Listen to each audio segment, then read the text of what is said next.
Flashback. Devansh अपने बाबा का अंतिम संस्कार करवाकर वहां से वापस अपने घर चला गया।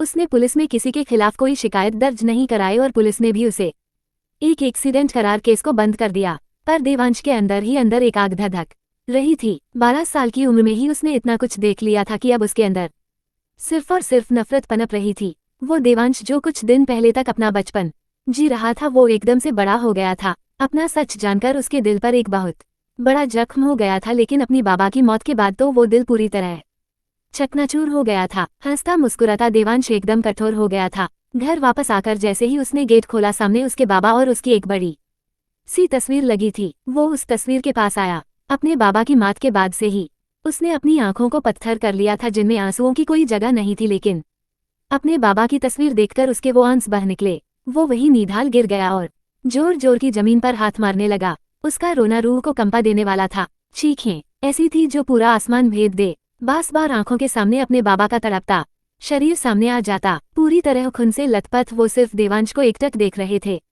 जैसे उसे आंखों ही आंखों में समाकर इस दुनिया से जाना चाहते हो। उनका पूरा शरीर दर्द में था, लेकिन चेहरे पर एक मुस्कान थी जो गवाह थी इस बात की कि उन्होंने अपनी पूरी जिंदगी देवांश के लिए न्योछावर कर दी थी। क्यों बाबा, क्यों आपने वो सच मेरे सामने लाया जिसकी बदौलत अब मुझे मेरी पूरी जिंदगी झूठी लग रही है। नफरत हो रही है मुझे खुद से कि मेरी रगों में उन लोगों का खून दौड़ रहा है जिन्होंने मुझसे मेरे बाबा छीन लिए। मुझे कोई माँ बाप नहीं चाहिए, बस मुझे मेरे बाबा चाहिए। बाबा प्लीज वापस आ जाओ। बाबा आ जाओ ना बाबा, बस एक बार अपने देवांश के सिर पर हाथ रख दो बाबा। उसकी आंखों से आंसू लगातार बह रहे थे। नाक से मुंह से पानी निकल रहा था। उसे कोई होश नहीं थी। वो लगातार रोता रहा। जमीन पर मार मारकर उसके हाथ बुरी तरह से लहलुहान हो गए थे और आंखें रो रो कर बुरी तरह सूज चुकी थी, लेकिन इन सबसे ज्यादा दर्द उसके दिल में था। दर्द अपने बाबा को खो देने का। लगातार रोने की वजह से उसका गला चोक हो रहा था और सांसें भी फूल रही थी। करीबन 2 घंटे बाद उसने अपने आप को संभाला और अपने बाबा की तस्वीर के आगे खड़ा हो गया। खड़ा होकर वो अपने बाबा की तस्वीर को देखते हुए बोला, बाबा मैं सब कुछ भूल सकता हूँ, लेकिन जो उन्होंने आपके साथ किया वो ना कभी मैं भूलूंगा और ना ही उन्हें भूलने दूंगा। उन्हें उनके किए की सजा मैं दूंगा। उनके लिए मैं उनका बेटा नहीं, सिर्फ देवांश केशव मल्होत्रा होऊंगा जो उनका जीना हराम कर देगा। आज मेरा इस घर में आखिरी दिन है। उन्होंने मुझसे आपको छीन लिया। अब जब तक मैं उनका सब कुछ नहीं छीन लेता मैं इस घर में दोबारा कदम नहीं रखूंगा। मेरी रणों में उनका खून नहीं बल्कि उनके लिए नफरत दौड़ेगी। जिस इज्जत और शोहरत के लिए उन्होंने मुझे छोड़ दिया था, अगर मैंने उसे ही पैरों तले नहीं रौंद दिया तो मेरा नाम भी देवांश केशव मल्होत्रा नहीं। मुझे कसम है उस प्यार की जो आपने मुझे दिया कि मैं उनसे अपनी दुश्मनी पूरी तरह निभाऊंगा। उम्र भी कांप जाती है जब नादानियां करने वाला बच्चा एकदम से संभल जाए। अपनी आंखें साफ कर और अपने बाबा की तस्वीर लेकर देवांश उस घर से बाहर आ गया। उसने एक बार फिर पलटकर अपने घर को नम आंखों से देखा और बोला, बहुत याद आएगी बाबा, लेकिन अब आपका देवांश खुद को कमजोर नहीं पड़ने देगा। जिन्होंने मुझे खत्म करने की कोशिश की, मैं उनके खिलाफ जंग का ऐलान करता हूं और ये जंग में जीत कर रूहंगा। उनके बराबर नहीं खड़ा होना मुझे, उन्हें अपने कदमों में लाना मेरा मकसद होगा। इतना कहकर उसने अपनी नम आंखें साफ की और तेज कदमों से चलकर वहां से निकल गया। फिर दौर शुरू हुआ देवांश का, देवांश केशव मल्होत्रा से द देवांश मल्होत्रा बनने का। तू नजर रखना ए खुदा मुझ पर, किस्सा नहीं कहानी बनूंगा मैं। वो काम की खोज में कई दिन 10 दर भटकता रहा। भूख लगती तो वही सड़कों पर किसी नल से पानी पी पीकर पेट भरता रहता। जिस चेहरे पर हर पल मासूमियत झलक थी, अब वहीं पर थकावट और दर्द झलकने लगा था। कभी किसी ढाबे पर बर्तन धोता तो कभी किसी दुकान की सफाई करता। उसके बाबा ने उसके लिए काफी पैसे जोड़े थे, लेकिन उसने कसम खाई थी कि वो जो भी बनेगा अपने दम पर बनेगा, इसीलिए उसने उसी दिन अपने बाबा का घर भी छोड़ दिया था। वक्त बीतता गया और देवांश 18 साल का हो गया था। जब मन में जज्बा हो तो इंसान पत्थर को भी पिघला सकता है। ये बात देवांश पर बिल्कुल लागू होती थी। एक साथ 3-4 नौकरियां कर उसने थोड़े बहुत पैसे भी जोड़ लिए थे। एक पाई जोड़कर उसने एक छोटा सा ढाबा खोला। मात्र 18 साल की उम्र में ही वो काफी बड़ा दिखता था। कोई भी उसे देखता तो उसकी उम्र 22 या 23 साल बताता। जब इंसान का दिल साफ हो और वो मेहनती हो तो सफलता भी उसके कदम चूमती है। 5 साल के अंदर ही देवांश ने काफी रेस्टोरेंट खोल लिए थे। इसी तरह वक्त बीतता गया और देवांश अपने बिजनेस में सफल होता गया। समय भी झुकता है, कभी उसके आगे अड़कर तो देख। स्वाद बहुत आता है, कभी जिंदगी से लड़कर तो देख। 25 साल की उम्र में देवांश दिल्ली का टॉप बिजनेसमैन बन गया था। पूरे देश में उसके रिजॉर्ट्स और रेस्टोरेंट है। उसने अपने आप को पूरा काम में झोंक दिया था। इसी बीच उसकी मुलाकात आदित्य से हुई। आदित्य उसके पास मैनेजर की जॉब करता था, लेकिन आदि और उसके परिवार ने देवांश को इतना प्यार दिया कि देवांश को उसका परिवार अब अपना ही परिवार लगता था। उसने जॉब के साथ साथ आदित्य को अपने कुछ रिसोर्ट में 30% का शेयर भी दे दिया था। आदि ही एक ऐसा इंसान था जिस पर देवांश पूरी तरह से विश्वास करता था, लेकिन आदि को देवांश के बारे में कुछ भी नहीं पता था।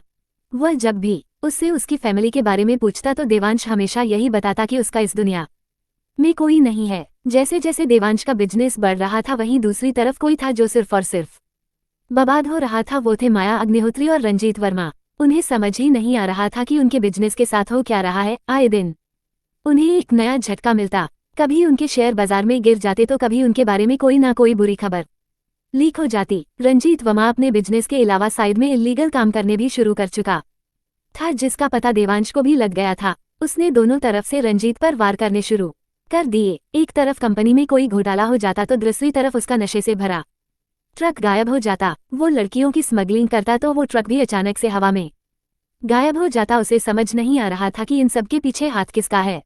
न तो कोई उसके सामने खुलकर आ रहा था और ना ही उसे इन सब चीजों में कानून का हाथ दिख रहा था। रंजीत पूरी तरह से बौखला गया था। अब उसे सिर्फ एक ही तरीका नजर आ रहा था कि वो कुछ दिन शांत होकर बैठ जाए, क्योंकि उसे समझ आ चुका था कि ये जो कोई भी है उसे बुरी तरह से तोड़ना चाहता है और कहीं हद तक उसे तोड़ने में सफल हो भी चुका है।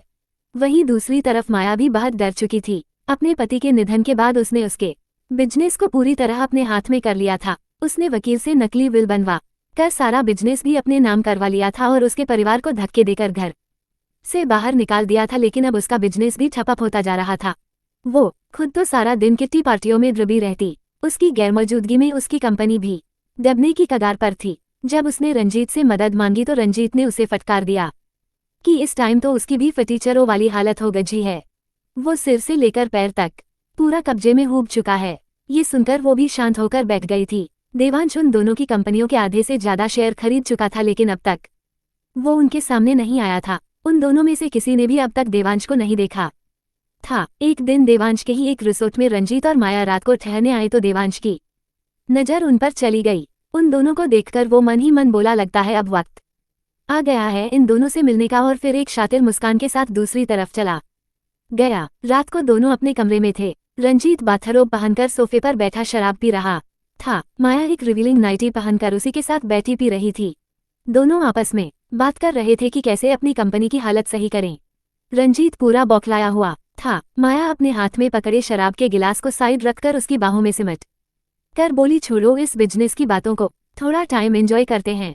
रंजीत ने एक झटके में उसे पलटकर सोफे पर पटक दिया। माया सोफे पर लेट गई तो वो उसके ऊपर झुककर बोला, यहाँ मेरी परेशानी में जान निकल रही है और तुम्हें एंजॉय करने की पड़ी है। अगर यूं ही चलता रहा तो इन महंगे रिजॉर्ट्स में रुकने लायक हालत भी नहीं रहेगी। एक झटके के साथ कमरे का दरवाजा खुला और एक साथ कई कैमरों की फ्लैश उन पर पड़ने लगी। साथ में आने लगी आवाजें। रंजीत वर्मा और माया अग्निहोत्री का नाजायज संबंध। एक महंगे नामचीन रिसोर्ट में दोनों एक साथ आपत्तिजनक अवस्था में पाए गए। कैमरे वाले उनकी अलग अलग एंगल से फोटो ले रहे थे तो साथ ही रिपोर्टर माइक पर अच्छे से उनकी धज्जियां उड़ा रहा था। माया और रंजीत तो बस अपने कपड़े समेटने में लगे हुए थे। दोनों रिपोर्टर्स को हवाला देने लगे कि ये सिर्फ एक बिजनेस मीटिंग है। तो रिपोर्टर भी उन पर भड़कते हुए बोला, जिस हालत में तुम दोनों की तस्वीरें खींची गई है वहां से तो ये कोई भी बिजनेस मीटिंग नहीं लग रही। और जिस तरह के आप दोनों ने कपड़े पहने हुए हैं, आप ही बताइए किस तरह की मीटिंग चल रही थी आप दोनों में। दोनों ये सुनकर जैसे एकदम मौन अवस्था में चले गए। तभी रूम में एक और कड़कती हुई आवाज गूंजी आउट। सभी ने पीछे मुड़कर देखा तो रूम के दरवाजे पर देवांश खड़ा था। ब्लैक कलर का 3 पीस सूट, आंखों में गोगल्स, एक हाथ में महंगी वॉच तो दूसरे हाथ में रुद्राक्ष की माला और ऊपर से उसमें से आती महंगे परफ्यूम की खुशबू। वो एकदम जानलेवा लग रहा था। उसके चेहरे पर एक अलग ही एटीट्यूड झलकता था। वो अपने दोनों हाथ पॉकेट में डालकर अंदर आते हुए बोला, आई सेड आउट। वो सब मीडिया वाले देवांश को जानते थे क्योंकि देवांश उन सबको इंटरव्यू देता रहता था, लेकिन कभी भी किसी को अपना फेस रिवील नहीं करने देता था। वो सब देवांश की गरजती हुई आवाज सुनकर कांप गए और एक एक कर वहां से निकल गए। देवांश माया और रंजीत के सामने आकर खड़ा हो गया और वैसे ही पॉकेट में हाथ डाले हुए बोला, बिल्कुल नहीं बदले, तुम दोनों आज भी वैसे हो जैसे आज से 13 साल पहले थे। बिल्कुल बेशर्म। माया और रंजीत दोनों असमंजस से उसे देख रहे थे और पहचानने की कोशिश कर रहे थे कि आखिर ये है कौन, जिसकी एक आवाज से सारे के सारे मीडिया रिपोर्टर कमरे में से निकल गए। लेकिन इस समय उनको उसे पहचानने से ज्यादा जरूरी उसके पैरों में पड़ना लगा, क्योंकि वो अब उनकी इज्जत बचा सकता था। अगर वो मीडिया को इस तरह रूम से बाहर निकाल सकता था तो उन्हें ये खबर छापने से भी रोक सकता है। ये सोच रंजीत बिना एक सेकंड की देरी किए देवांश के पैरों में गिर पड़ा और झुके हुए बोला, प्लीज मेरी मदद कर दो। इन मीडिया रिपोर्ट्स को ये खबर ना छापने के लिए बोल दो। इसके बदले में तुम्हें जो चाहिए होगा मैं तुम्हें देने के लिए तैयार हूँ। देवांश अपनी आंखों से गोगल्स हटाकर बोला, आपके पहले ही बहुत एहसान है मुझ पर, अब आपके और एहसान नहीं चाहिए। कुत्ते और इंसान में कोई फर्क नहीं होता क्योंकि वक्त आने पर दोनों काटते भी हैं और चाटते भी हैं। उसकी बात सुनकर रंजीत उसके पैरों में से खड़ा हो गया और वो दोनों ही उसे पहचानने की कोशिश करने लगे। उन्हें इस तरह सोच में गुम देख देवांश उनके करीब आकर फिर से बोला, लगता है आप दोनों अब भी मुझे पहचान नहीं पा रहे। अक्सर बढ़ती उम्र के साथ लोगों की याददाश्त कमजोर हो जाती है। फिर उनके बिल्कुल करीब होकर आंखों में आंखें डालकर बोला, लेकिन जितनी भी उम्र हो जाए अपनी औलाद को कोई कभी नहीं भूलता। ये बोलते टाइम उसकी आंखें एकदम स्थिर और आवाज एकदम कड़क थी। आंखें बिल्कुल खून जैसी लाल और पूरे चेहरे की नसें उभर आई थी। ये सुनते ही माया और रंजीत की आंखें हैरानी से बड़ी हो गई। वो एक टक देवांश को देख रहे थे। माया तो उसको देखकर ही कांप रही थी। इस टाइम देवांश का ओरा ही कुछ अलग था। देवांश एकदम से पलट गया और आंखों को झपकाने लगा जैसे उनमें नमी आने से रोक रहा हो, और फिर वैसे ही खड़ा बोला, मैं वो औलाद हूँ जिसे आपने मारकर शमशान में नहीं दबाया, बल्कि जीते जी ही मेरी जिंदगी बिल्कुल शमशान की तरह वीरान कर दी, जहाँ सिर्फ सन्नाटा था। खुद तो माँ बाप होकर भी माँ बाप नहीं बन पाए, लेकिन जो बना उसे भी मुझसे डर कर दिया। इतना सुनते ही रंजीत की आंखें हैरानी से और बड़ी हो गई। गलती तो आपने बहुत बड़ी की थी, लेकिन मुझे छोड़कर नहीं बल्कि मुझे जिंदा छोड़ कर। वो उनकी तरफ पलटकर आंखों में आग लिए उनके बेहद करीब आकर बोला। रंजीत और माया एकदम समय से उसकी बातें सुन रहे थे। उनकी आंखों में डर साफ दिखाई दे रहा था। देवांश ने आगे बोलना जारी रखा, 12 साल का था मैं जब आप लोगों से पहली बार मिला था। मन में कोई उम्मीद नहीं थी आप लोगों से, मैं अपनी ही दुनिया में खुश था, लेकिन आपने उस दुनिया को बुरी तरह से उजाड़ दिया। अब जब बड़ा हुआ तो बहुत इच्छा थी आप लोगों से मिलने की, लेकिन इस बार मन में सिर्फ उम्मीद ही नहीं, दिल और दिमाग में जुनून है आप लोगों को उजाड़ने का। इस बार बहुत कुछ बदल चुका है, वक्त भी और हालात भी, लेकिन जो नहीं बदला है वो है आप लोगों की बेशर्मी और मेरा जुनून, जो 13 सालों से बदले की आग में तपकर जिद बन चुका है। माया और रंजीत दोनों एसी रूम में भी बिल्कुल पसीने से लथपथ हो गए थे। आप दोनों बहुत समय से जिस देवांश मल्होत्रा से मिलना चाहते थे, आज वो आपके सामने है तो मिलिए। और फिर उनके आगे हाथ बढ़ाकर बोलता है, आई एम देवांश केशव मल्होत्रा। दोनों ही उसका नाम सुनकर सुन्न हो जाते हैं। देवांश मन ही मन उनकी हालात पर खुश हो रहा था। इस समय उसके दिल को एक सुकून सा मिल रहा था। रंजीत और माया दोनों उस हाथ की तरफ देखते रहे थे, लेकिन उनकी हिम्मत नहीं थी उस हाथ से हाथ मिलाने की। देवांश खुद ही अपना हाथ वापस खींच लेता है और बिल्कुल कड़क अंदाज में बोलता है, ओ शिट, अभी हाथ गंदा हो जाता और मुझे गंदगी से सख्त नफरत है। रंजीत और माया तो बस उसे देखकर अपनी थूक निगल रहे थे। चलिए अब चलता हूँ, आप भी जाइए और अच्छे से तैयारी कर लीजिए बर्बाद होने की, क्योंकि अब तमाशा खत्म और तबाही शुरू। घबराए मत, आपकी तरह बिल्कुल नहीं, हम जो आपकी इज्जत उतारने के लिए अब मीडिया में ये खबर छपवाऊंगा। मुझे दुश्मनी में दुश्मन को जलील करना अच्छा लगता है, लेकिन उसकी खुद की नजरों में। इतना कहकर वो आंखों पर गोगल्स चढ़ाकर रूम से बाहर निकल जाता है। जिंदगी मेरी है तो जीने का तरीका भी मेरा होगा। उसके जाते ही माया और रंजीत चैन से सांस लेते हैं और अपना अपना सिर पकड़कर बैठ जाते हैं। कुछ पल बाद माया रंजीत पर बिफरती हुई बोली, मैंने कहा था कि इसका कुछ हल निकालना होगा, लेकिन तुमने जो भी किया अधूरा ही किया। अगर उस समय उस भिखारी के साथ इसको भी मार दिया होता तो आज ये नौबत नहीं आती। अब मुझे सब समझ आ रहा है क्यों ये देवांश मेरी कंपनी के आधे से भी ज्यादा शेयर खरीदने के बाद भी मुझसे नहीं मिला। ये सब इसने सोच समझकर किया है।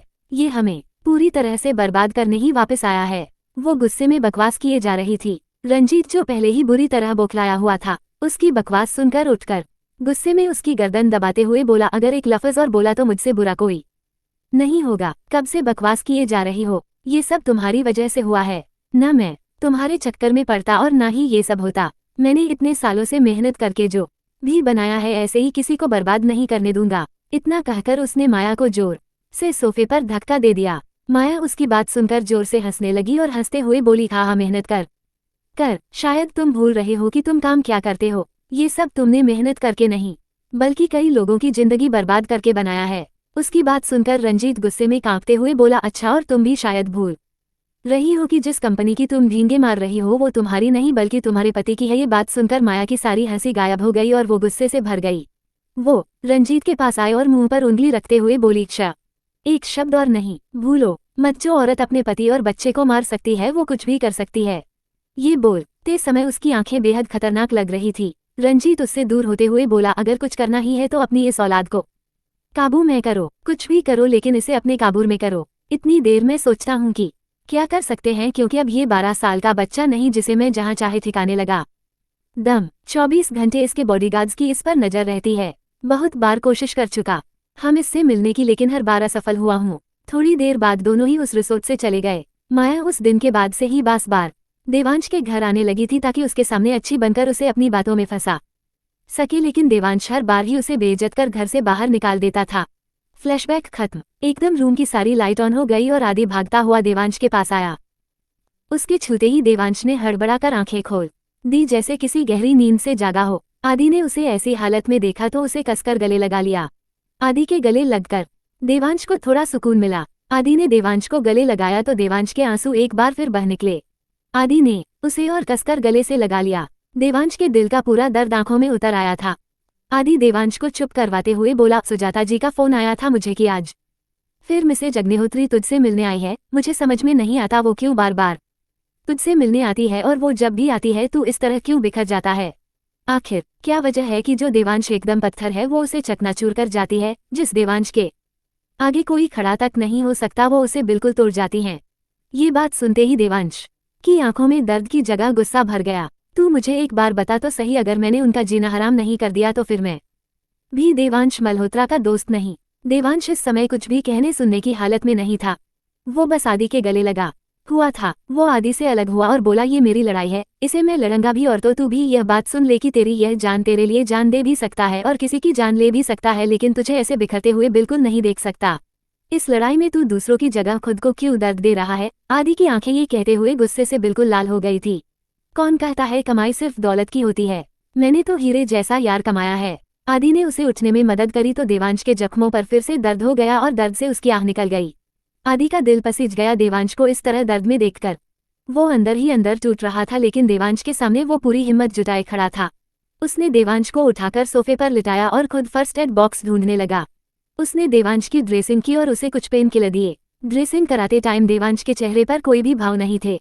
कोई भी देवांश को इस हालत में ना देखे, इसीलिए आदि खुद उसके लिए कॉफी लेने चला गया। आदि के जाने के बाद देवांश खुद से बोला, मैं इसलिए नहीं बिखरता क्योंकि वो मेरे पास आकर अपनी ममता का झूठा दिखावा करती है या मुझे उनकी कोई कमी महसूस होती है, बल्कि मैं इसलिए तड़पता हूँ क्योंकि उसे देखकर मुझे खुद से नफरत होती है कि मैं अब तक अपने बाबा को मारने वालों को सजा नहीं दे पाया। मेरे आंखों के सामने मेरे बाबा का तड़पता हुआ शरीर आ जाता है, जैसे वो मुझसे अपनी जिंदगी मांग रहे हो। उनसे ज्यादा तड़प मुझे महसूस होती है कि मैं उन्हें न्याय भी नहीं दिला सका और ना ही उन्हें मारने वालों को कोई सजा दे सका। लेकिन अब नहीं, अब वक्त आ गया है उन दरिंदों को उनके कर्मों का फल देने का।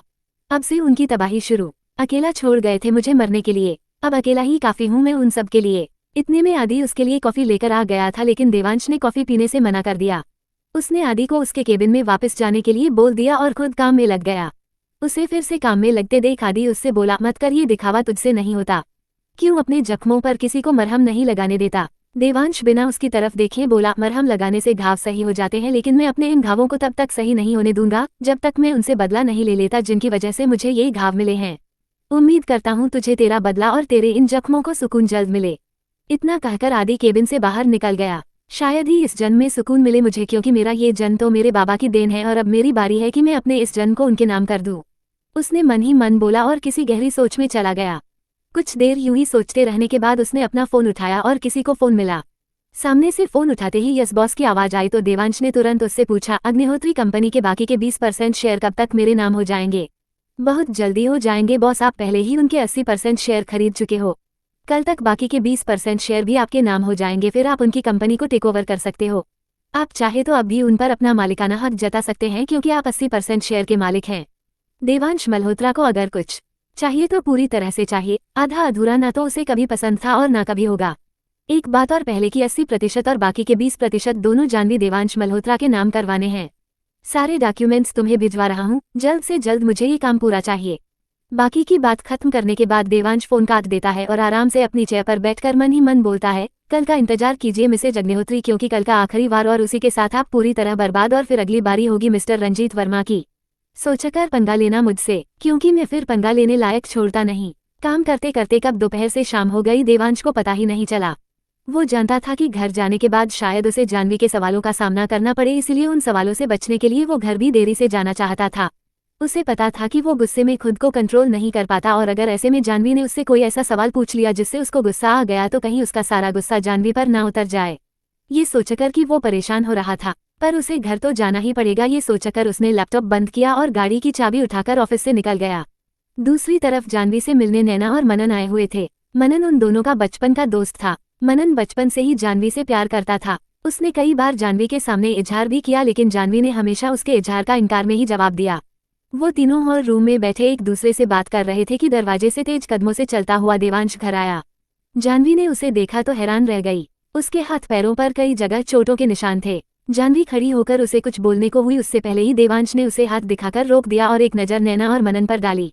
जानवी ने उसकी नज़रों का पीछा किया तो जल्दी जल्दी उन दोनों को देवांश से इंट्रोड्यूस करवाने लगी। नैना को तो आप जानते ही हैं, ये मनन है, हम दोनों के बचपन का दोस्त। जानवी ने थूक निगलते हुए कहा। देवांश की स्थिर नजरें उसे उस पर भान हो रही थी। मनन ने आगे बढ़कर हाथ मिलाना चाहा तो देवांश उसे घूरते हुए अपने कमरे की तरफ बढ़ गया। मनन ने आगे बढ़कर हाथ मिलाना चाहा तो देवांश उसे घूरते हुए अपने कमरे की तरफ बढ़ गया। जानवी भी उसके पीछे पीछे रूम की तरफ ही आ गई। कमरे के दरवाजे पर आहट पाकर देवांश दरवाजे की ओर मुड़ा और सामने जानवी खड़ी थी। वो एक नज़र जानवी पर डालकर कबर्ड में से कपड़े लेकर वॉशरूम की तरफ चला गया। जानवी में एक लंबी सांस ली और वापस नीचे हॉल में आ गई। जानवी भी उसके पीछे पीछे रूम की तरफ ही आ गई। कमरे के दरवाजे पर आहट पाकर देवांश दरवाजे की ओर मुड़ा और सामने जानवी खड़ी थी। वो एक नज़र जानवी पर डालकर कबर्ड में से कपड़े लेकर वॉशरूम की तरफ चला गया। जानवी में एक लंबी सांस ली और वापस नीचे हॉल में आ गई। यार तेरा पति तो बड़ा डेंजरस है, देखता भी ऐसे है जैसे कच्चा चबा जाएगा, मनन ने हंसते हुए कहा। जानवी ने उसे घूर कर देखा पर कोई जवाब नहीं दिया। एक पल को तो मुझे ऐसा लगा जैसे अभी बोलेगा दफा हो जाओ मेरे घर से। मनन ने फिर से हंसते हुए कहा। उन्होंने तो नहीं कहा लेकिन शायद अब मैं तुम्हें यहाँ से दफा कर दूंगी। अगर तुमने एक और लफ्ज़ भी देवांश के खिलाफ कहा तो जानवी उसे आंखें दिखाते हुए बोली। शादी को अभी 4 दिन हुए नहीं और अभी से मैडम का ये हाल है, दोस्त तो बिल्कुल पराये कर दिए तुमने। अब नैना भी बोलने लगी। हाँ तो मेरे घर पर मेरे ही पति के बारे में और जलूल बोलोगे तो चुपचाप सुनूंगी थोड़ा ना। जानवी ने भी सपाट लहजे में उसे जवाब दिया। जिस इंसान ने तुझसे ढंग से बात भी नहीं की तू उसी का पक्ष ले रही है, और मैंने तुझसे कितनी बार अपने प्यार का इजहार किया है और बदले में हमेशा मुझे तुझसे इनकार ही मिला। मनन ने जानवी की तरफ देखते हुए कहा। ये सुनते ही रेलिंग पर हाथ टिकाकर खड़े देवांश के जबड़े कस गए और साथ ही रेलिंग पर हाथों की पकड़ कस गई।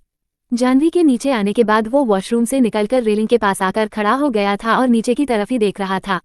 और हमेशा इनकार ही मिलेगा, जानवी ने उसे साफ जवाब दिया, जिसे सुनकर देवांश के तपते कलेजे को थोड़ी ठंडक मिली। आखिर कमी क्या है मुझमें? मनन ने जानवी की तरफ देखते हुए ही सवाल किया। आखिर कमी क्या है मुझमें? मनन ने जानवी की तरफ देखते हुए ही सवाल किया। बेशक तुझमें कोई कमी नहीं, लेकिन मेरे दिल में कमी है उस फीलिंग की जो तुझे देखकर कभी आई ही नहीं। जानवी ने चेहरे पर बिना किसी भाव के उसे देखते हुए जवाब दिया।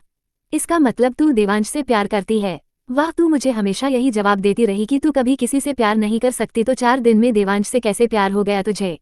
मैं देवांश से प्यार करती हूँ या नहीं इसका जवाब तुझे देना मैं जरूरी नहीं समझती। तुम दोनों को मुझसे मिलना था, अगर मिलना हो गया हो तो तुम दोनों जा सकते हो, और नैना आगे से अगर मुझे मिलना हो तो प्लीज अकेले ही आना, क्योंकि मुझे किसी और से मिलने में कोई इंटरेस्ट नहीं है। जानवी ने अपनी बात खत्म की और वहां से उठ गई। मनन और नैना भी वहां से उठ गए। नैना ने जानवी से बात करने की कोशिश की पर जानवी ने उसे यह कहकर चुप करवा दिया कि वो बाद में उससे फोन पर बात करेगी। तेरा इनकार मैं हमेशा बर्दाश्त करते आया हूँ, लेकिन अपनी बेइज्जती मैं कभी बर्दाश्त नहीं करूंगा, कहकर मनन ने एक जलती सी निगाह जानवी पर डाली। बात को बढ़ते देख नैना ने मनन का हाथ पकड़ा और उसे लेकर बाहर आ गई। इस वक्त मनन को कुछ कहना उसे ठीक नहीं लगा और दोनों चुपचाप वहां से घर की ओर चल पड़े। उनके जाने के बाद जानवी वहीं सोफे पर बैठ गई और मन ही मन बोली, मैं नहीं जानती कि मैं देवांश से प्यार करती हूँ या नहीं, लेकिन उन्हें देखकर ही दिल में एक सुकून सा उतर आता है। जब 3 साल पहले उन्हें देखा था तब भी एक सुकून मिला था दिल को, और आज भी जब भी उन्हें देखती हूँ तो वही सुकून मिलता है। जानवी ने एक गहरी सांस ली और अपनी आंखें बंद कर ली। जानवी अपने स्कूल की तरफ से गर्मियों के कैंप के लिए गाड़ी शिमला गई हुई थी। सभी बच्चे घूमने जाने के लिए बस में बैठ रहे थे, बस जानवी ही नीचे रह गई थी। जैसे ही वो बस में चढ़ने लगी उसने सामने देखा कि एक गाड़ी फुल स्पीड में आ रही थी और एक बुजुर्ग सड़क पार कर रहे थे। गाड़ी की ब्रेक आउट ऑफ कंट्रोल हो चुकी थी, इसलिए गाड़ी चलाने वाला शख्स बार ब्रेक लगाने की कोशिश कर रहा था, लेकिन ब्रेक लगने की बजाय गाड़ी इधर उधर भाग रही थी। जब उसकी नज़र सामने सड़क के बीचों बीच खड़े बुजुर्ग पर गई तो उसने अपनी गाड़ी दूसरी तरफ मोड़ दी और गाड़ी कंट्रोल से बाहर होकर एक पेड़ से टकरा गई। गाड़ी चला रहे शख्स का सिर स्टीयरिंग पर लग गया, जिसकी वजह से उसे भी चोट आ गई। दृष्टि ने भागकर उस बुजुर्ग को हटा दिया था, लेकिन जब तक वो खुद संभल पाती दूसरी तरफ से आ रहे एक ट्रक ने उसे टक्कर मार दी। उसके सिर से खून का फव्वारा छूट पड़ा। खून से लथपथ जानवी सड़क पर बेजान पड़ी थी। उसके सिर पर गहरी चोट लगी थी। पूरा चेहरा खून से भीगा हुआ था। ट्रक वाला अपना ट्रक वहां से भगाकर ले गया। टक्कर होते देख गाड़ी वाला शख्स भागकर दुष्टी के पास आया। उसके पास पहुंचते ही उसके कदम लड़खड़ा गए। अतीत की कुछ बुरी यादें उसके जेहन में ताज़ा हो गई। दृष्टि को तो संभालना दूर, वो शख्स इस वक्त खुद को भी नहीं संभाल पा रहा था। इतने में वो बुजुर्ग और बस में बैठी जानवी की कलीग भी दृष्टि के पास आ गई। वहां भीड़ इकट्ठा हो गई थी। जानवी की हालत गंभीर होती जा रही थी। जैसे तैसे सबने दृष्टि को एक गाड़ी में लिटाया और नजदीक के हॉस्पिटल में लेकर चले गए।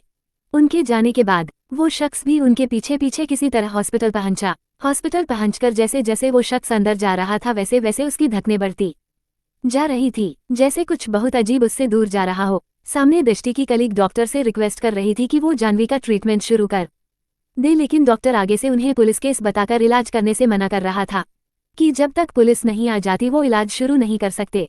डॉक्टर की आवाज जैसे ही उस शख्स के कानों में पड़, वो शख्स एकदम संभल गया और डॉक्टर के पास जाकर गुस्से में उसे घूरते हुए बोला, अभी के अभी इनका इलाज शुरू कीजिए, नहीं तो दुनिया की कोई पुलिस आपका केस हैंडल नहीं कर पाएगी। डॉक्टर उस पर चिल्लाते हुए बोला, तुम्हारी हिम्मत कैसे हुई मुझसे इस तरह बात करने की, आखिर तुम हो कौन? तो सामने खड़ा शख्स अपने देवांश आंखों से उसे घूरते हुए बोला, देवांश मल्होत्रा।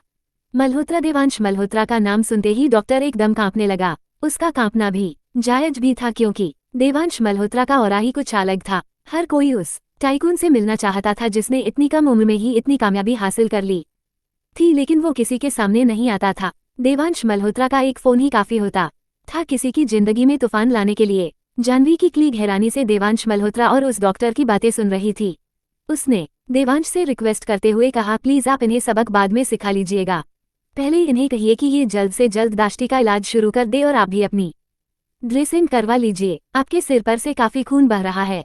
उसकी बात सुनते ही डॉक्टर नर्स को देवांश की ड्रेसिंग करने का बोल वहां से जल्दी ऑपरेशन थिएटर में चला गया। जानवी की क्लीग ज्योति ने उसका धन्यवाद किया। जानवी का इलाज शुरू हो चुका था। हर बढ़ते पल के साथ उसकी सांसें थरम रही थी। देवांश बदहवास सा वहीं बैठा था। उसके पास नर्स ड्रेसिंग के लिए बुलाने आई तो उसने मना कर दिया। उस नर्स ने दोबारा रिक्वेस्ट करते हुए कहा, सर प्लीज आप ड्रेसिंग करवा लीजिए, क्योंकि आपकी ड्रेसिंग होनी बहुत जरूरी है। अभी तक आपके सिर से खून रिस रहा है। देवांश ने उसे घूर कर देखा तो उसकी घूर से ही डरकर वो नर्स वहां से चली गई। देवांश ने किसी को फोन मिलाया और दांत पीसते हुए बोला, मुझे अभी के अभी होटल के पार्किंग की सारी फुटेज चाहिए। किसी ने जानबूझकर मेरी गाड़ी की ब्रेक फेल करवाई है, अभी के अभी पता करो और हर हालत में मुझे वो आदमी चाहिए।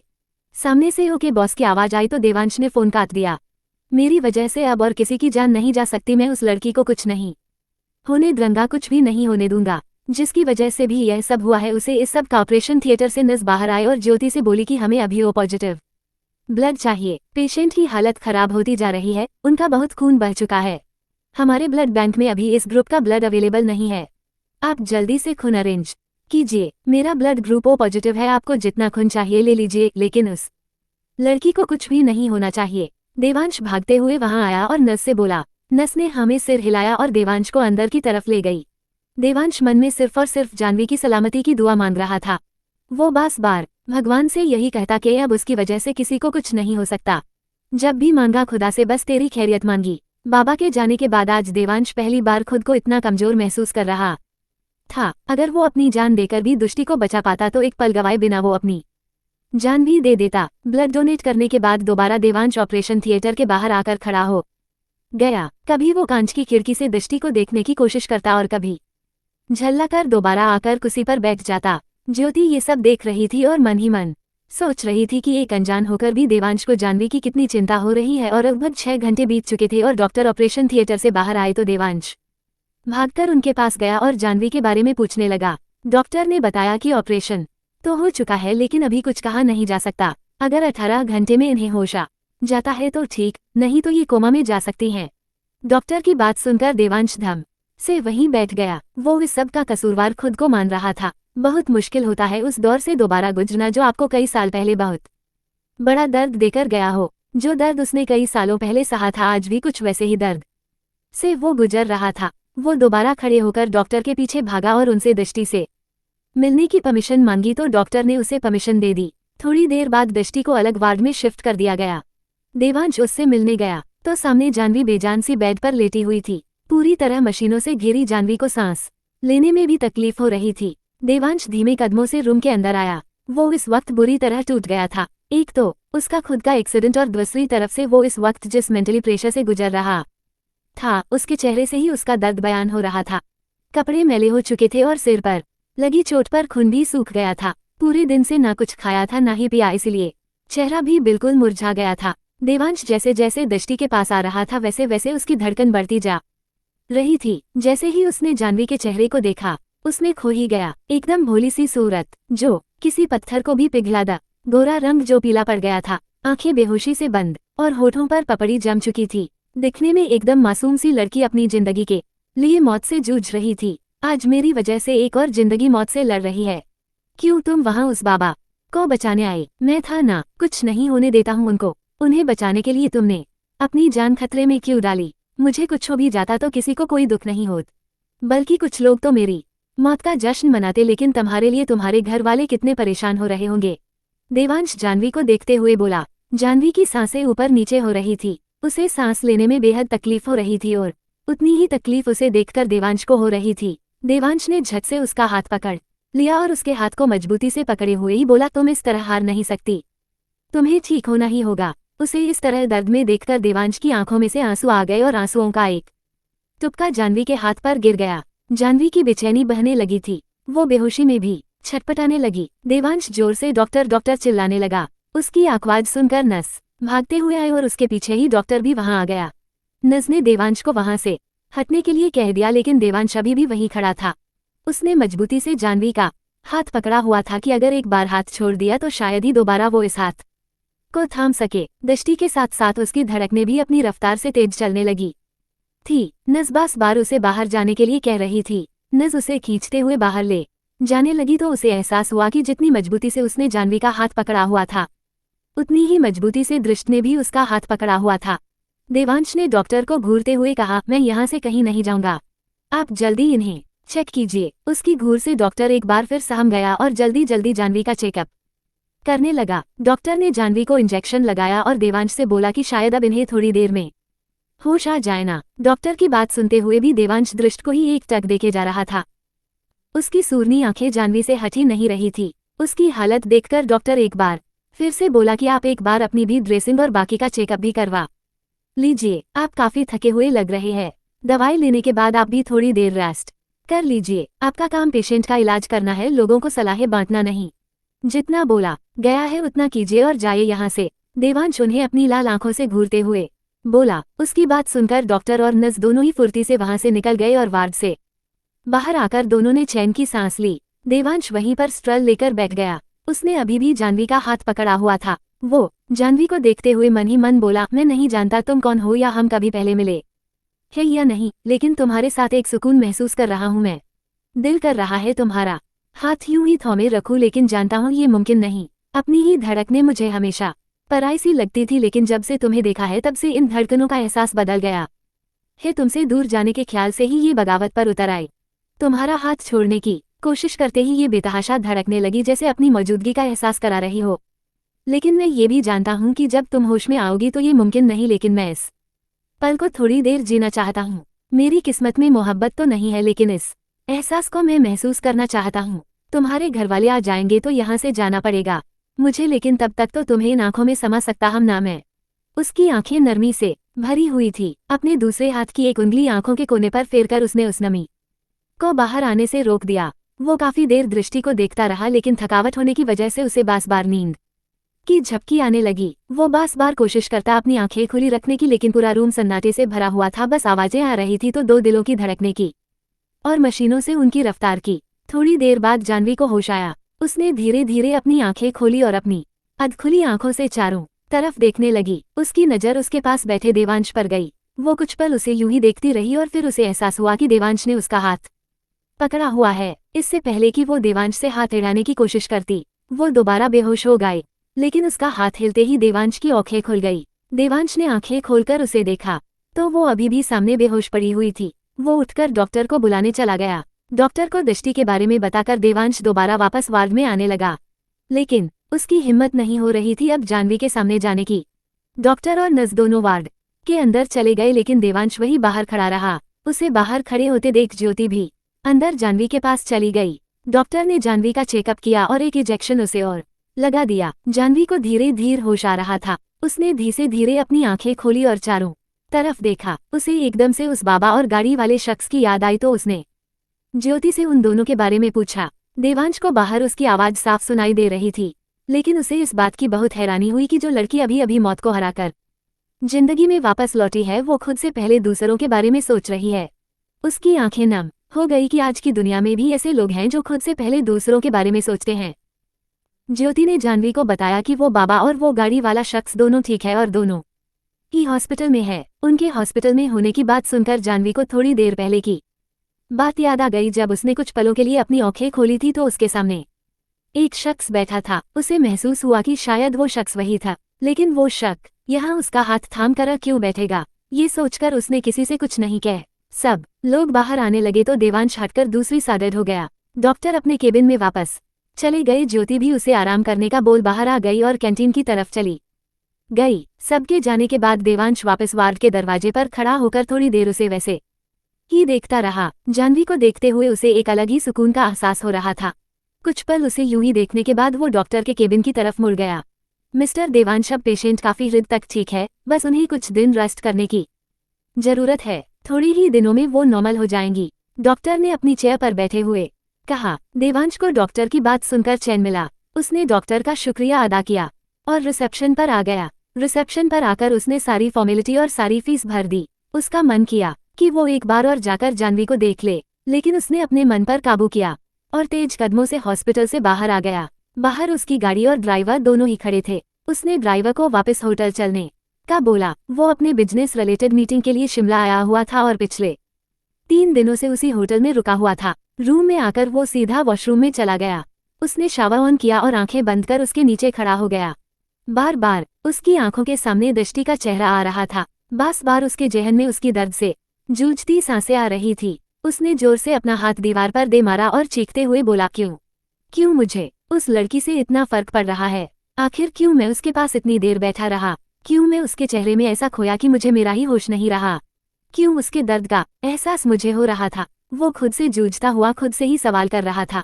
दर्द उसे हो रहा था, लेकिन उसकी तड़प मुझे हो रही था। मेरे दिल में किसी के लिए भी ये एहसास नहीं हो सकते। वो पूरा कांप रहा था और आंखों में नमी की जो शावर के पानी से कहीं खो गई थी। दिल कर रहा था कि उसका हाथ इन हाथों में थोमे रखूं, जबकि जानता हूं कि इन हाथों में प्यार मोहब्बत की कोई लकीर नहीं है। वो अपने हाथों को सामने करता हुआ बोला। उसके हाथ बुरी तरह से कांप रहे थे। मेरे दिल की धड़कनें किसी के साथ की मोहताज नहीं, लेकिन क्यों उसके दूर जाने के डर से ये धड़कने शोर कर रही थी। आज से पहले कभी किसी के लिए ऐसे एहसास नहीं हुए मुझे, तो अब कोई मुझमें ये एहसास नहीं भर सकता। मैं देवांश मल्होत्रा हूँ, जिसे ना किसी के दर्द से फर्क पड़ता है और ना ही किसी के आंसुओं से, लेकिन उसके आंसू मेरा सीना चीर रहे था। नहीं, मैं ऐसा हरगिज नहीं होने दूंगा। दुनिया की ठोकरें खाकर अकल आई है मुझमें, किसी को अब खुद को पागल नहीं बनाने दूंगा, किसी को अपनी कमजोरी नहीं बनने दूंगा। मुझे पत्थर बनना है, किसी को अपने करीब आकर खुद को पिघलने नहीं दूंगा। मैं खुद को पिघलने नहीं दूंगा। मैं सिर को दाएं बाएं हिलाते हुए बोला, जो एहसास आज हुए वो दोबारा कभी नहीं होंगे। ना मैं आज के बाद उस लड़की को याद करूंगा और ना ही कभी उसके सामने जाऊंगा। यार, मुझे नहीं कोई सूप पीना। सूप को देख जानवी ने चिढ़ते हुए कहा। जैसे ही उसने बोलने के लिए मुंह खोला, ज्योति ने सूप से भरा चम्मच उसके मुंह में डाल दिया और बोली, ये हॉस्पिटल है मेरी जान, यहाँ तुझे यही सब खाना पड़ेगा। अब हॉस्पिटल में तुझे गोलगप्पे तो नहीं खिला सकती मन। उसकी बात सुनकर जानवी ने कड़वा सा मुंह बना लिया। ज्योति ने उसे जल्दी से सूप पिलाया और उसे आराम करने का बोल बाहर चली गई। दृष्टि जैसे ही आराम करने के लिए लेटी, उसकी आंखों के सामने वो शख्स का चेहरा आ गया जो थोड़ी देर पहले उसके सामने उसका हाथ थोमे बैठा था। वो यही सोच रही थी कि आखिर वो था कौन। उसने मन ही मन ज्योति से पूछने का फैसला किया और आंखें बंद कर ली। देर बाद ज्योति रूम में आई तो जानवी का हालचाल पूछने लगी। दृष्टि को ज्योति से ऐसे पूछना अच्छा नहीं लग रहा था, पर फिर भी उसने हिम्मत करके पूछ ही लिया कि जब वो बेहोश थी तो क्या कोई आदमी उसके रूम में था। उसकी बात सुनकर ज्योति ने हाँ में सिर हिला दिया। जानवी को तसल्ली हुई कि वाकई ही उसके कमरे में कोई था, नहीं तो अब तक तो उसे यही लग रहा था कि शायद उससे ही कोई वहम हो गया हो। जानवी ने एक बार फिर से ज्योति से पूछा कि वो था कौन, तो ज्योति ने बताया कि जिस शख्स की गाड़ी से उस बुजुर्ग का एक्सीडेंट होने वाला था वो वही आदमी था। कैसे कैसे लोग हैं इस दुनिया में, पहले तो अंधों की तरह गाड़ियां चलाते हैं और फिर जब एक्सीडेंट हो जाता है तो झूठी हमदर्दी का ढोंग करते हैं। ज्योति ने मुंह बनाते हुए कहा। उसकी बात जाह्नवी को बिल्कुल अच्छी नहीं लगी, क्योंकि वो जानती थी कि उस शख्स ने गाड़ी दूसरी तरफ मोड़ दी थी ताकि गाड़ी का किसी और से एक्सीडेंट ना हो।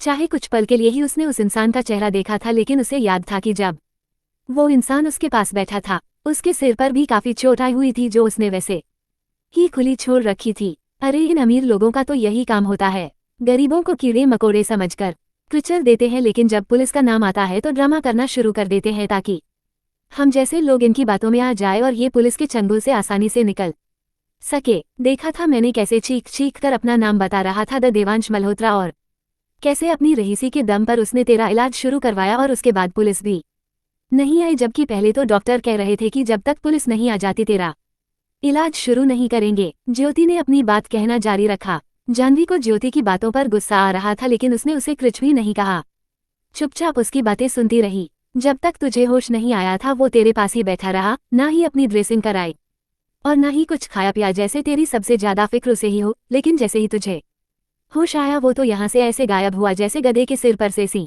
ज्योति की बात सुनकर जाह्नवी हैरान हो गई और मन ही मन सोचने लगी कि क्या उसे सच में उसकी फिक्र थी या फिर सच में ही ये कोई दिखावा था। खैर अब ये तो उसे भी नहीं पता था। ऐसे ही 3-4 दिन बीत गए। इन दिनों जाह्नवी इंतजार किया करती कि शायद वो इंसान दोबारा उससे मिलने आए, लेकिन देवांश नहीं आया। इंतजार तो उसे उसके चाचा चाची का भी था, लेकिन वो भी उससे मिलने नहीं आए। अब दृष्टि का डिस्चार्ज हो गया था और अब वो वापस शिमला से दिल्ली चली गई। वैसे तो उसका देवांश से कोई रिश्ता नहीं था और ना ही उन दोनों में कोई बात हुई थी, लेकिन उसके दिल में हमेशा एक चाहत रहती थी देवांश से मिलने की। फ्लैशबैक खत्म। सुजाता जी ने आकर उसे कंधे को थपथपाया तो दृष्टि वापस वर्तमान में लौटी।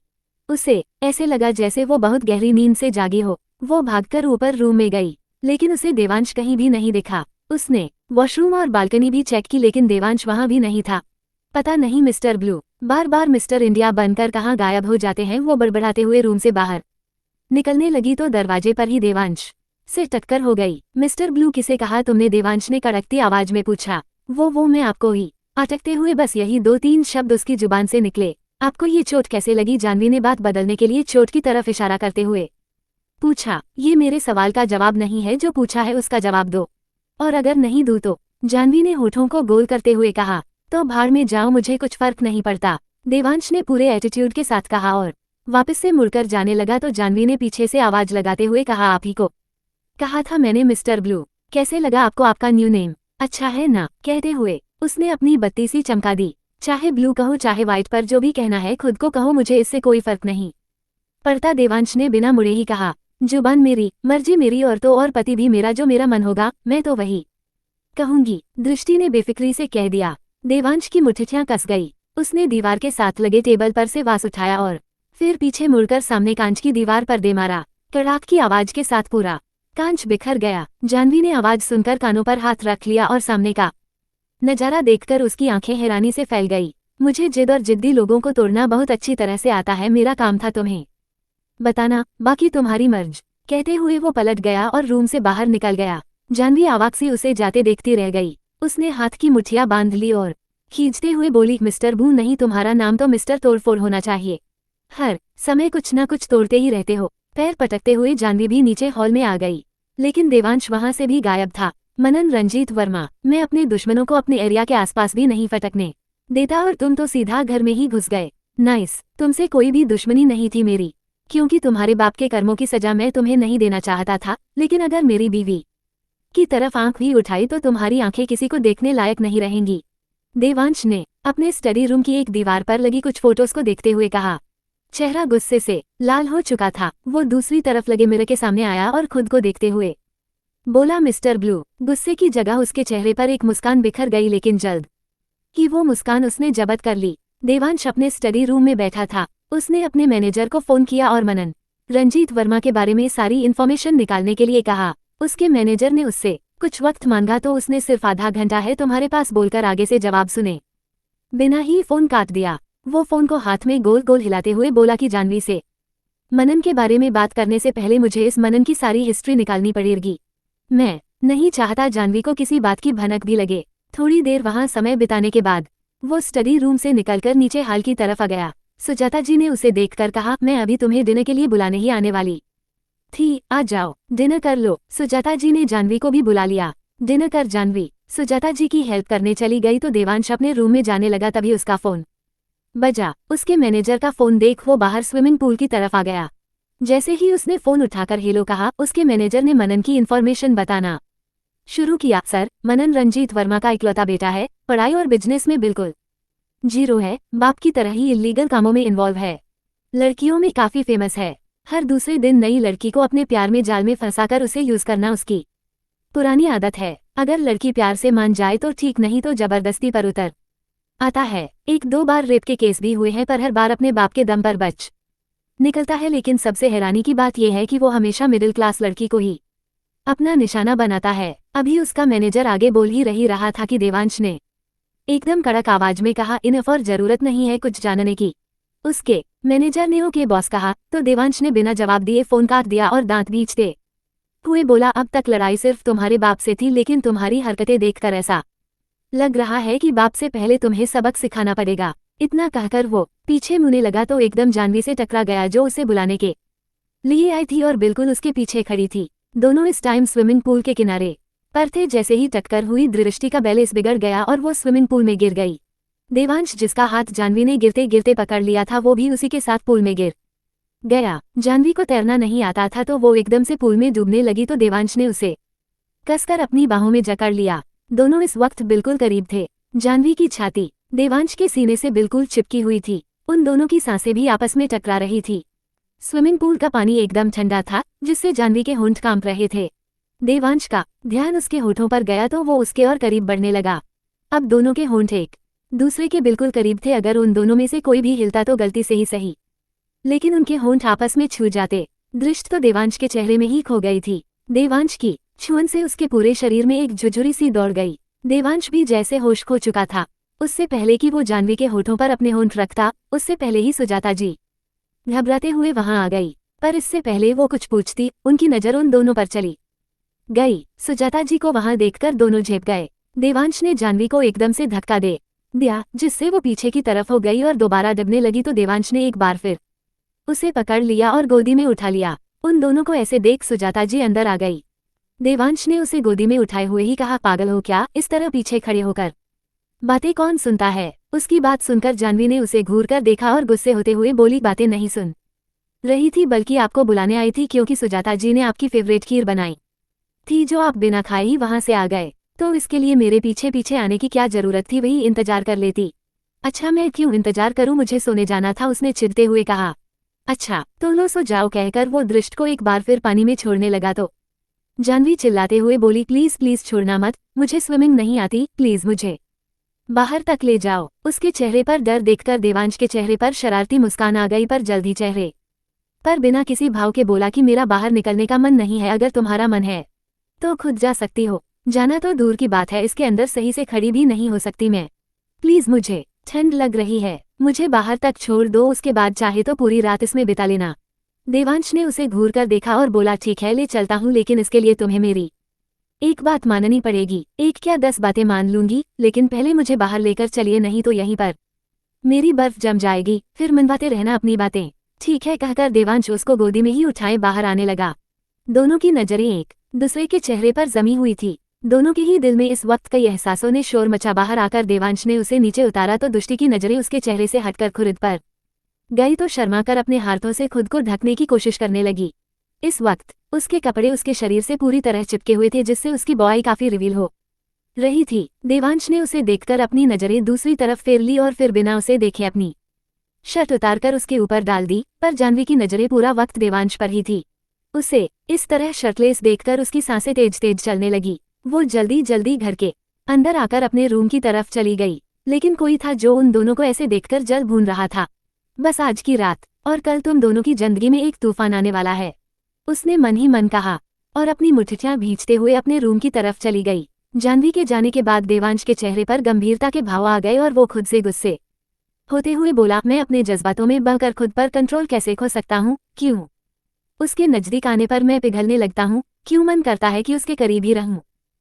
मुझे खुद पर कंट्रोल रखना होगा, मैं इन एहसासों को अपने ऊपर हावी नहीं होने दे सकता। बात बस इतनी सी है कि प्यार तो तुमसे ही करता है दिल, बस तुम्हारे सामने इजहार करने से डरता है दिल। इधर रूम में आकर जानवी ने दरवाजा बंद किया और अपनी बढ़ती हुई सांसों को काबू करने लगी। वो भी देवांश की करीबी से पिघल रही थी। आज से पहले वो कभी भी किसी के इतना करीब नहीं गई थी। आज जो एहसास उसे हो रहे थे वो एकदम नए थे, जो उसने पहले कभी नहीं महसूस किए थे। दिल एकदम तेजी से धक रहा था और पेट में तितलियां उड़ रही थी। उसे एकदम से याद आया कि कैसे देवांश उसके बिल्कुल करीब होकर उसके होठों को छूने ही वाला था, तो उस पल को याद करते ही उसके गाल टमाटर जैसे लाल हो गए।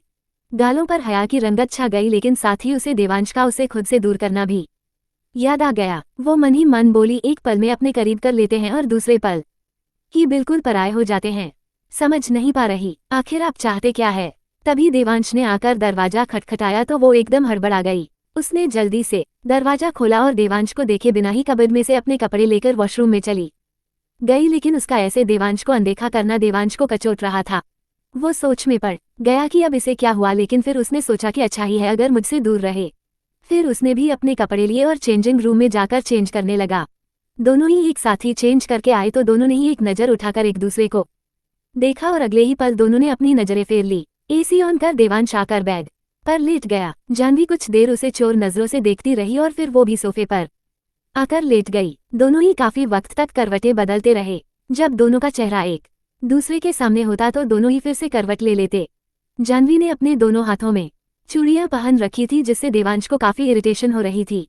काफी वक्त कोशिश करते रहने के बाद भी देवांश को नींद नहीं आई तो वो बेड से उठा और ड्रा में से कुछ ढूंढने लगा। जानवी उसे ही देख रही थी। थोड़ी देर ढूंढने के बाद देवांश को वो चीज मिल ही गई तो वो जानवी की तरफ बढ़ने लगा। जानवी की सांसें उसे खुद के पास आते देख फिर से तेज हो गई।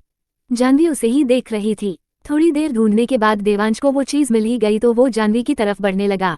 जानवी की सांसें उसे खुद के पास आते देख फिर से तेज हो गई।